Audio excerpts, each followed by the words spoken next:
Good morning, Year 11. This is your second assessment task for the preliminary English course. This is a task that will involve both advanced and standard English. The topic area is the area of study journey. The date issued of the task is the 23rd of March. The due date is the 27th of April. The total marks are 20. The group mark is worth 15 and you have an individual mark of 5. The weighting of the task is 25%. The outcomes assessed on this task are outcome 2, outcome 4, outcome 6, outcome 8, outcome 9 and outcome 13.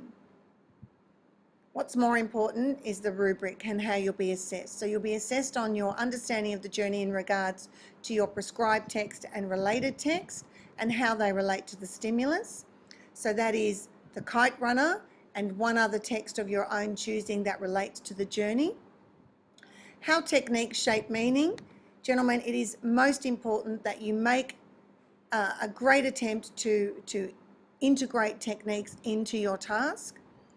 Your ideas and your ability to present your ideas using technology, your ability to work in pairs and your ability to present an engaging presentation, and your visual and verbal presentation skills. That includes pause, tone, eye contact, volume, and your stimulus materials. Here is the task. Your stimulus quote is, "In my beginning is my end" by T.S. Eliot.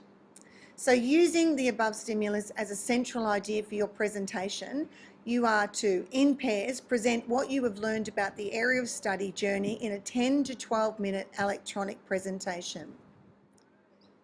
You'll do this using webcam capture, or YouTube capture, sorry. The way that you film it is entirely up to you. However, you need to be able to load it up into YouTube and we need to be able to watch it. So all technology used needs to be compatible with what we use here at school. Now, this is really important because it's a change this year. Students from advanced must form pairs together with students of their own group, and students from standard must form pairs together with students only from standard. There's to be no crossover between advanced and standard this year. No one is to work alone. You are being assessed on your ability to collaborate. So you need to get your pairs together very quickly, and if you are having trouble with that, that needs to be signalled to your teacher as soon as possible. Please do not waste any time in this. So each student must speak for an equal amount of time, and you must speak about your prescribed text, which is the kite runner, and one text of your own choosing from a variety of forms. However, it cannot be another piece of prose fiction, so it cannot be a novel. Here are some ideas about what you should be speaking about. You should be speaking about the purpose of each text and its relationship to journey, how meaning is made by or conveyed by the composer through visual and or language techniques, what you've learned about the journey through each text, the connection to the stimulus. Now, you may agree or disagree with the quote, but you must engage with it. And you must look at how your supplementary text links to your prescribed text. Now, this assessment is to be filmed and uploaded into YouTube Capture, and if you click here, you'll get the little link and that will take you to a how-to video, which will give you a clear idea of how you go through this whole process. On the morning of the 27th, your presentation must be uploaded by 9 a.m. and it must be pasted into the Google form, which will be sent to you. All you need to do is put your pairs' names on it and then copy and paste the URL into the Google form.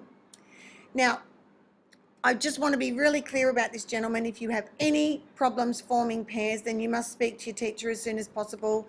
They can assist you in overcoming this. There's to be no groups of 3, no groups of 4. It's a pair task. You'll receive a mark out of 15 for your group work and a mark out of 5 for your ability to speak. So you will essentially receive a full mark out of 20. So if we look at the marking criteria, in Bullet point 1, you've got outcomes 2, 6 and 13, where you're asked to demonstrate a detailed knowledge and perceptive understanding of the concept of journey through a sustained personal point of view, incorporating the stimulus. This is the A range response, gentlemen. You really need to be engaging with that stimulus. But you also need to have very extensive knowledge of both of your texts and the concept of journey and how they all link together to show the journey. You need to be able to show a highly developed ability to identify and evaluate. Look at the verb there, evaluate the techniques of text and how these reflect the concept of the journey. And that's outcome 4, that's your techniques-based part of the assessment. But again, I stress on the evaluate. That verb is very important. Then we're also going to look at your skills in working in pairs to organise and present your ideas in an engaging manner using technology. If you simply stand up there and deliver from a piece of paper your information, that's not terribly engaging. So think about it. How are you going to formulate this? You know, you could be at a university lecture. You could be at a bus stop having a conversation. You could be part of a tutorial. You could be in a study group. There are lots of different, you could be on a book program on TV. So there are lots of different ways that you can think about being a little bit more original in your creation of this. Now, obviously, as we moved down the criteria, we go from detailed to well-developed knowledge and a strong understanding. But again, we're still asking you to incorporate the stimulus, which is really very important. In times past, students have ignored this, and this is often what can take them out of that top range response. Now, you in your technique element, well-developed ability to identify and explore the techniques, okay? Obviously, that higher order of evaluation in the top band is really what we're aiming towards. And again, your well-developed skills in working in pairs. Now, as we go down the criteria to our sound range, we're looking at that more satisfactory sound ability. But again, you know, if we're really conscious of what we're doing and we start working on it earlier and show drafts to our teachers, have conversations with our teachers about where we're going, we should be looking at moving from a sound to a thorough. And that ideally is where we're going. Obviously, we'd like to see as few of you as possible in those lower bands of basic, elementary, and I would expect to not see any not demonstrated in the whole of the cohort. So again, gentlemen, I'll just scroll back to the top of the task. In my beginning is my end. The quote is from the renowned poet T.S. Eliot. This should be the stimulus, the central idea for your presentation. You need to show a very, very thorough understanding of the kite runner and of your related texts. I would just stress here, gentlemen, that your prescribed text, the kite runner, should occupy at least 60% of the content of your assessment task here. And then you need to balance the rest with your related material and your development of the concept. So I hope this has all been very clear to you, gentlemen. I wish you all the very best in the task and look forward to seeing some amazing presentations once they are loaded onto the Google form.